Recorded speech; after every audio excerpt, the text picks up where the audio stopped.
Bincang bersama. Small listeners, industri musik Indonesia banyak musisi yang tumbuh dan juga besar gitu ya. Yang dimana kita lihat sekarang makin kaya dari sisi genre, dari sisi usia bahkan, dan juga talenta yang beragam. Dan kali ini kita akan ngobrol-ngobrol sama salah satu musisi yang pastinya juga talented dan juga baru mengeluarkan karya terbaiknya. Dan pastinya kita sudah bersama-sama dengan Arash Buana. Hai Arash. Halo, hai. How life goes on?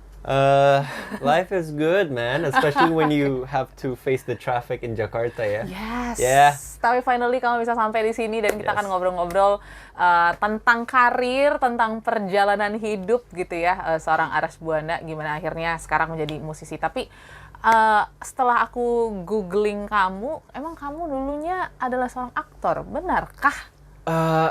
Sebenarnya ya, pertama kali gue terjun ke dunia entertainment tuh gue jadi presenter. Presenter. Malah justru gue presenter. Umur berapa tuh? Umur 7 tahun. 7 tahun. Oh Yeah. my god. Ini That was penyiar first radio jadi deg-degan ya.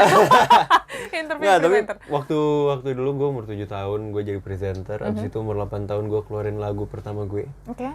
Dan di usia 9 tahun lagu kedua, dan 10 tahun baru mulai tuh ke acting dan lain-lain gitu. Jadi ya Oke.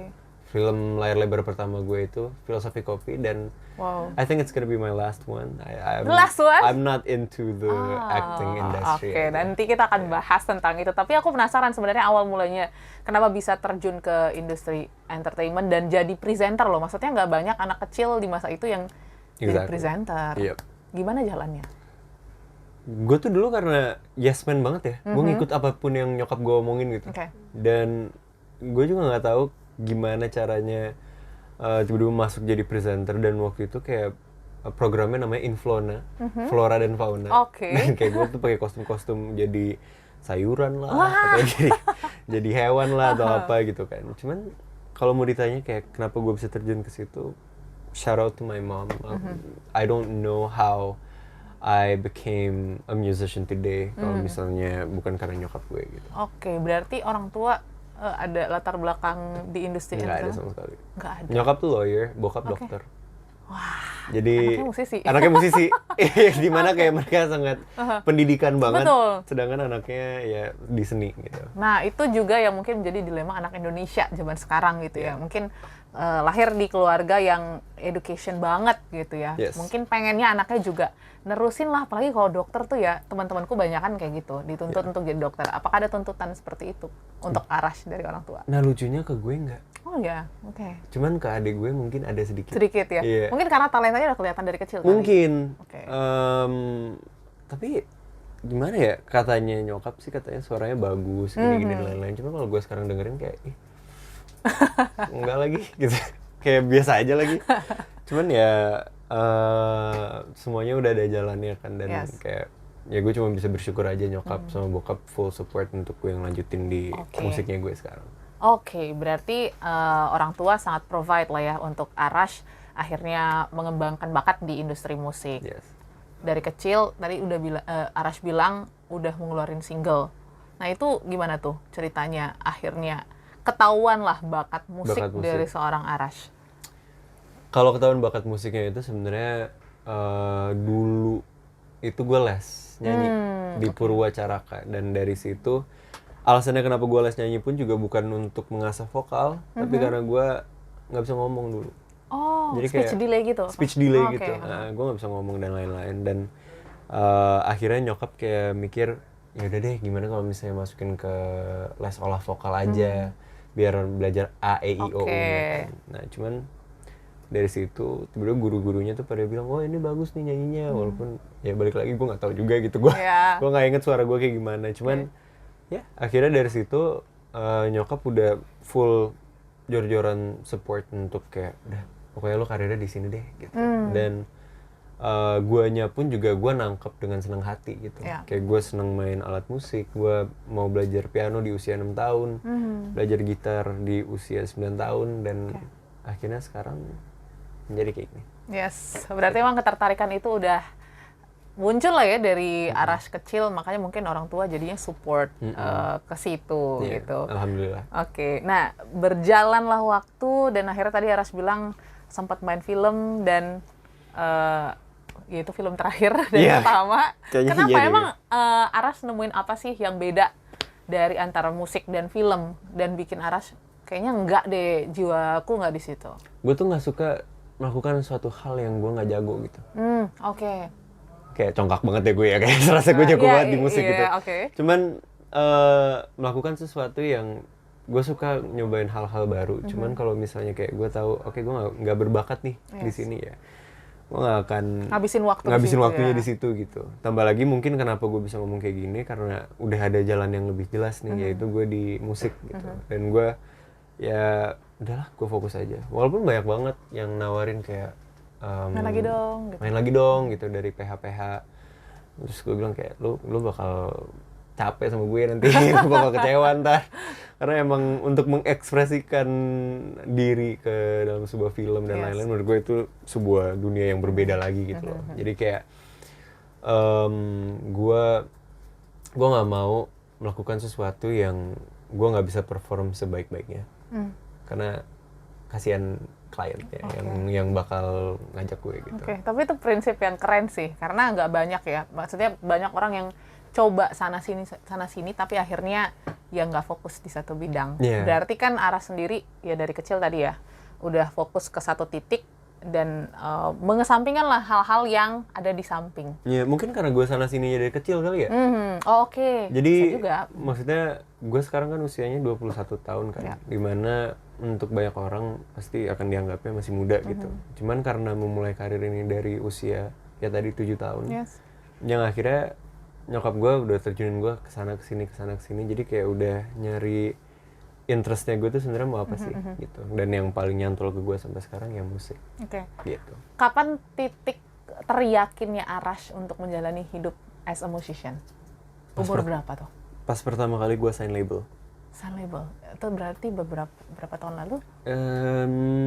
2018. 2018? Ya itu 2018. Kenapa itu jadi titik kayak, ini jadi komitmen sepanjang selama-lamanya mungkin atau sepanjang masa?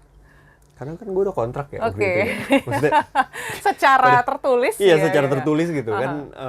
Walaupun bukan gue yang sign karena gue masih bawah umur kan. Gue sign label tuh pas gue umur 14 tahun. Dan kalau bukan karena label itu pun juga, maksudnya gue nggak akan kenal sama teman-teman gue yang di radio dan lain-lain. Jadi kayak dari situ yang akhirnya semakin kenal industri musik dan sangat-sangat gue apresiasi lah gitu. Maksudnya sebuah lingkungan yang emang gue rasa kayaknya gue bisa menguntungkan kalian juga dan kalian menguntungkan ke gue gitu. Jadi kita bisa bikin sama-sama seneng.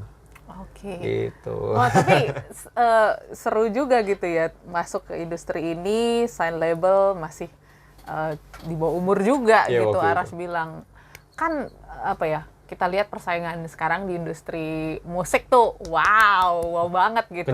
Kenceng banget. Apalagi di Indonesia. Betul, karena sekarang ya secara sadar gitu ya kita lihat di sosial media dengan gampangnya orang upload video cover and then terkenal, FYP dan lain sebagainya. Di umur segitu kamu udah paham belum sih dengan kerasnya persaingan di industri musik? Umur segitu tuh berarti umur yang awal mula sign label. Jadi apa tujuannya Arash ataupun apa ya kayak motivasi untuk di industri ini? Sampai sekarang maksudnya? Atau di awal dulu? Dulu ya. Kontrak itu. Jadi beban sendiri ya? Iya, sebenarnya lebih ke beban gitu loh. Karena apa ya? Karena yang kayak gue bilang kan, gue dari dulu tuh emang udah disodorin sama nyokap. Maksudnya mungkin pasti smart listeners ya, mungkin bisa bilang kayak, oh nyokap tuh berarti memaksakan gue. Sebenarnya nggak seberapa memaksakan sih, lebih ke mendorong. Kayak waktu 2015 gue pernah menjadi representatif Indonesia untuk musical Sound of Music yang datang dari England waktu itu. Dan gue nggak mau audisi sama sekali. Cuman gue dipaksa untuk audisi yang paling terakhir. Dan gue jadi satu-satunya representatif Indonesia gitu. Dan maksudnya kan hal-hal seperti itu yang kayak bisa dilihat nyokap maksa, bisa dilihat nyokap emang supportful gitu. Nah, karena gue masih kecil, jadi ya udah gue jalan aja terus, jalan terus sampai akhirnya kayak ada momen-momen gue mati rasa, gue nggak gue ngapain sih di sini gitu, ngapain sih gue ngelanjutin musik dan lain-lain gitu kan. Nah mungkin karena emang udah jalannya kayak gitu, jadi akhirnya masih ada motivasi yang tiba masuk kayak nggak lu emang di sini tempatnya, walaupun gue nggak nyaman banget. Apalagi pas zaman dulu tuh gue nggak nyaman banget, mager banget. Iyalah, lo lagi SMP kan enaknya main lah gitu. Betul. Maksudnya main bola lah, gue aja nggak bisa main bola dulu. Terus kayak main sekolah normal gitu kan, sekolah formal maksudnya. Gue kan juga dulu homeschooling gitu. Cuman ya, kalau bukan karena apa yang gue lewatin kemarin-kemarin itu, gue nggak mungkin bisa jadi kayak gue yang sekarang. Jadi there's nothing for me to regret. Ya, secara nggak langsung berarti ya banyak hal yang dikorbankan lah ya di masa lalu. Tapi is it worth kalau dilihat dari sekarang, di aras yang sekarang? I'm breathing, I'm happy, so I think it's worth the whole process. Oke. Nah, yang pasti proses ini juga kan tadi ya kamu bilang nggak cuman Aras sendiri gitu, banyak orang-orang yang terlibat, especially tadi kayaknya Mama gitu ya, paling terlibat ya. Gitu. Gimana sih sekarang akhirnya Mama ngelihat seorang Aras yang ini kayaknya udah bisa berdiri di kaki sendiri, yang dulu mungkin ya di-guide gitu di-guide, dan mungkin kalau aku lihat sih bukan maksa ya, tapi kayaknya Mama itu punya views yang besar akan potensi Aras sendiri. Views yang besar walaupun agak kontroversial, ya kan? Pastinya kan? Maksudnya nggak dengan semua, caranya lah ya. Iya, dengan caranya gitu, agak kontroversial gitu untuk terjunin ke industri entertainment di usia muda. Cuman, pertanyaan apa sih tadi? Pertanyaannya gimana akhirnya Mama ngeliat kamu gimana? sekarang? Pastinya seneng, nyokap nangis berkali-kali denger lagu gue yang di album Live Update, yang judulnya Live Update gitu. Karena ya maksudnya album ini kan memang termasuk album yang cukup personal ya buat gue. Secara penulisan dan lain-lain pun juga ya balik lagi bisa dibilang kontroversial juga, karena akan membuka opini dari dua pihak yang berbeda nih, yang entah yang positif atau yang negatif gitu. Cuman alasannya kenapa gue bikin album Live Update ini pun juga karena ya I feel like there's nothing for me to lose, dan I think it's a step yang harus gue lakukan biar gue bisa lanjut ke step selanjutnya untuk menjadi seorang manusia yang dewasa gitu. Dari album ini. Jadi banyak confession tentang gue di industri entertainment, bahkan ada ngomongin tentang ini agak grafik nggak apa-apa ya. Ini kalau misalnya emang ini di take out aja nih. Cuma tentang gue mau bunuh diri waktu dulu, dan kayak ya hal-hal seperti itu tuh terjadi juga loh ke gue gitu. Kan itu kan bukan cerita yang banyak orang ingin sampaikan kan. Dan alasan kenapa gue ingin sampaikan adalah ya gue nggak menormalisasikan orang melakukan hal seperti itu, tapi ini hal yang bisa terjadi ke siapapun gitu. Dan posisinya gue adalah gue ingin mewakili ya mereka semua, bahwa bahkan yang lu bilang kayak enak ya jadi Aras ya, agak kok, iya kan. Semua punya struggle-nya masing-masing. Semua punya struggle-nya masing-masing, dan nggak apa-apa. Yang penting lo ngelihat gue masih, yang tadi gue bilang, nafas, hidup, udah itu aja. Itu aja yang paling penting buat gue gitu. Tadi. Kok gue jadi kayak ini ya, kayak motivator gitu ya, kayak oh my god, ini gue harus teguh nih sebentar lagi. Karena emang radio kita mau menginspirasi ya. Agak sentimental ya ini ya. Itu Tapi apa ya, berarti kalau tadi dengar dari Aras ngomong ketika Live Update ini bisa menjadi proses pendewasaan, ini adalah apa ya, challenge terbesar mungkin untuk beberapa orang ya, ketika apa ya, hal-hal ataupun struggle hidupnya bisa dijadikan sebuah karya. Nah itu gimana perjalanannya akhirnya menjadi Live Update? Gue bisa bikin album Live Update gitu dengan yang tadi, hal-hal yang ada di dalamnya. Gimana ya caranya ya? Sebenarnya tuh ini banyak hal yang nggak bisa gue ceritain, bukan karena halnya sensitif atau gimana, cuman memang saking banyak proses yang gue lewatin pas gue nulis Live Update tuh yang gue bingung juga caranya untuk menyampaikannya. Sebentar.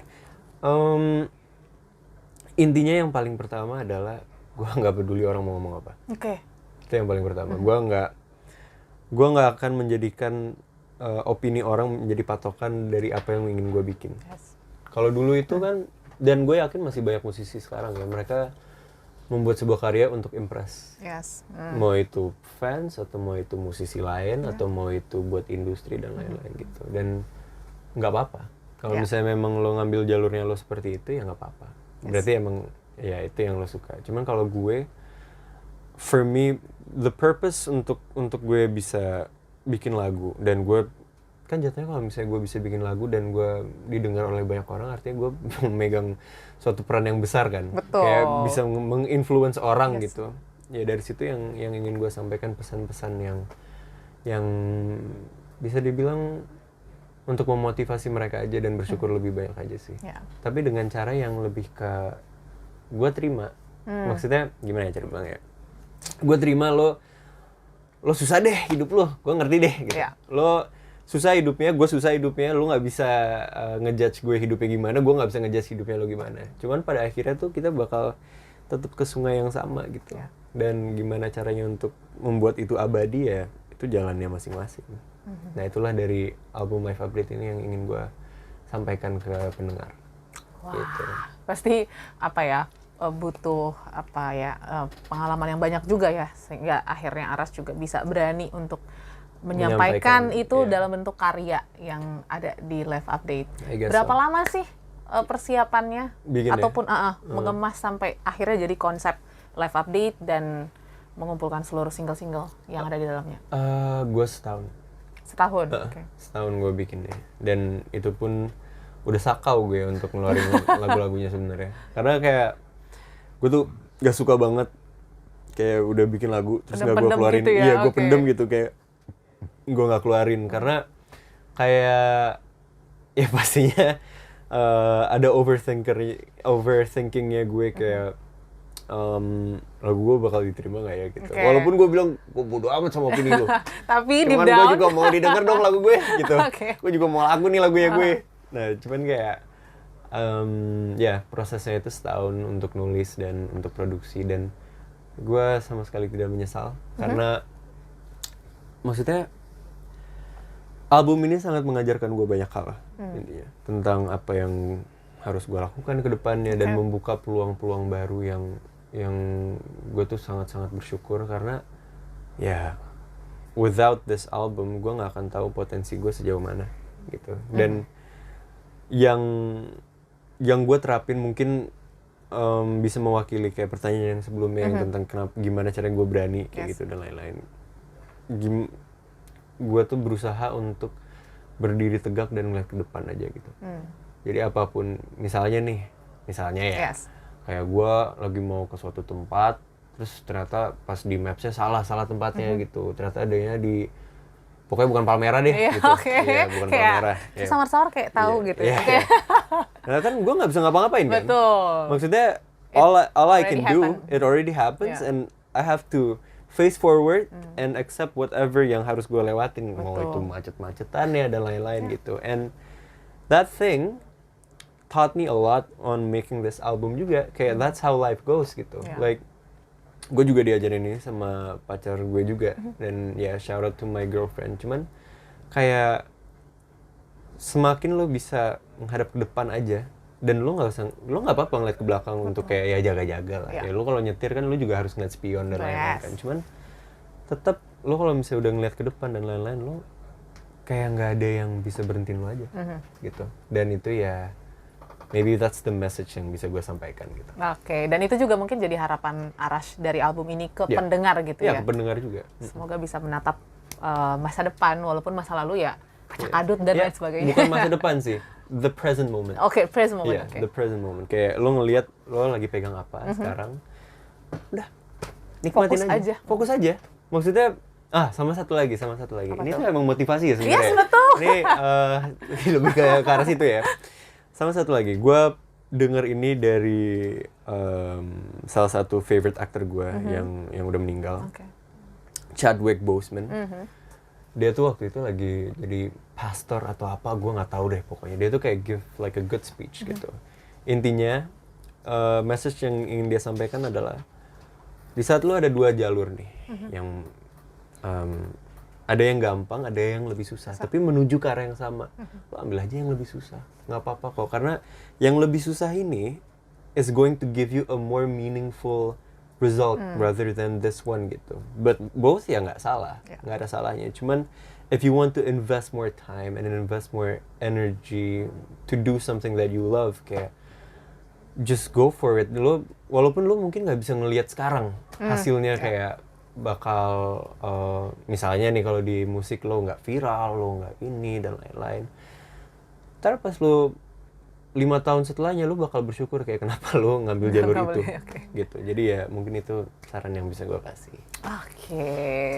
Oke, seru banget gitu ya ngelihat perjalanan karirnya Arash gitu dan akhirnya sudah mengeluarkan album Live Update, tapi lagu-lagu yang ada di dalamnya juga seru-seru banget gitu ya, apalagi yang lagi di push gitu ya, Hey I'm Tired. Hey I'm Tired. Nah itu kayak, aduh kayaknya relate untuk semua orang yang tinggal di Jakarta, nggak di Jakarta doang, semua orang yang mungkin punya waktu 24/7 tapi kayak ngerasa habis aja gitu. Nah, apa sih cerita di balik Hey I'm Tired versi Arash sendiri? Okay, so Hey I'm Tired itself itu sebenarnya tentang gue sama cewek gue yang kayak gue kan LDRan kan sama cewek gue, dan lagu Hey I'm Tired itu ya kayak gue curhat ke cewek gue gitu loh, kayak gue tuh capek, gue capek maksudnya ngejalanin ini semua, gue kangen sama lo, tapi lebih ngambil ke perspektif cewek gue karena cewek gue itu bukan di industri entertainment kan, dan you know how draining it is to date an artist,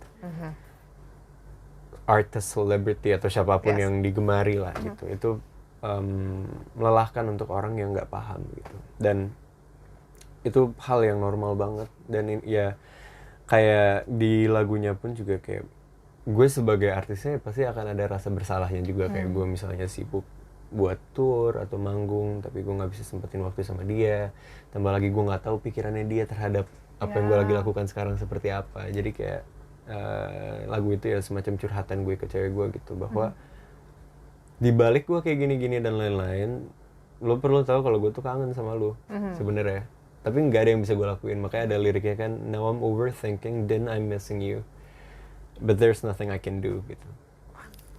Gitu lah. And you're the one who makes me happy and everything gets heavy when everything gets heavy. Ya udah gitu sih intinya.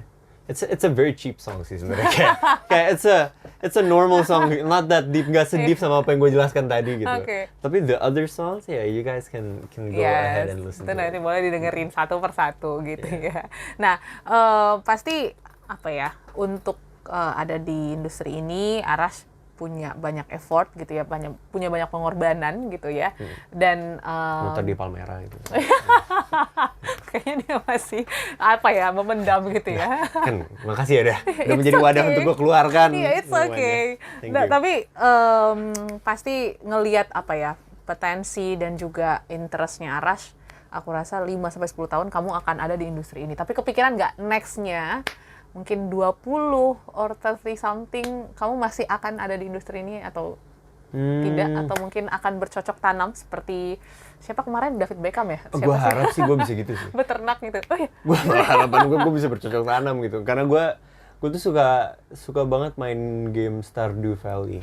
Ada itu it's a farming game sebenarnya. Itu game yang ya gue emang karena kan hektik ya. Betul, ini semua butuh refreshment kayak apa yang gue lakukan. Jadi gue tuh butuh sesuatu yang peaceful gitu. Dan kayak kalau gue cocok tanam kayak lucu deh. Seru, gitu. Cuman masalahnya gue takut sama cacing. Itu gue takut sama serangga dan lain-lain gitu. Cuman gue mau gitu melihat karya gue gitu. Cuman kalau misalnya tadi berapa tahun? 20 sampai 30 tahun ya? 30 tahun lagi. Intinya mungkin yang bisa gue sampaikan, gue harap 20 sampai 30 tahun nanti lagu-lagu gue terus abadi. Amin. Itu yang gue harapkan, dan semoga industri royalti ini tidak hancur ya. Semoga itu bisa menjadi ininya gue, dan just living a normal and simple life aja gitu. That's my goal. Gitu. Dan bercocok tanam itu. Semoga bisa menerapkan apa yang kamu mainin di game Yes. di kehidupan nyata. Amin. Oke, boleh nggak sih Aras nyanyi sedikit aja? Boleh pilih lagu di live updates. Okay. Rapnya aja. Do you want me to use my guitar or? It's okay. Kayak gini aja. Okay. I really miss her touch. I just really wanna see her. Yeah. Now I'm overthinking that I'm missing you. But there's nothing I can do. You're the one who makes me happy. Everything gets heavy. Yeah, yeah, yeah. Yay, hey I'm tired ya. Yeah. Thank you Aras. Pastinya good luck untuk album baru ini. Semoga bisa menjadi sesuatu yang bisa menguatkan orang-orang yang mendengarkan. Amin. Gitu ya. Dan semoga podcast ini bisa jadi inspirasi ya. Sepertinya tadi sudah banyak kata-kata motivasi setelah Motivasi terjebak dari gue, dari kemacetan yang ada. Ini gue pulang-pulang juga gue udah lupa nih apa yang gue omongin tadi. Oke, nanti boleh ditonton di YouTube gue kita. tinggal nonton lagi ya. Tapi yang pasti boleh mungkin disampaikan ke small listeners yang mau denger album ataupun singlenya, boleh kemana? Silakan.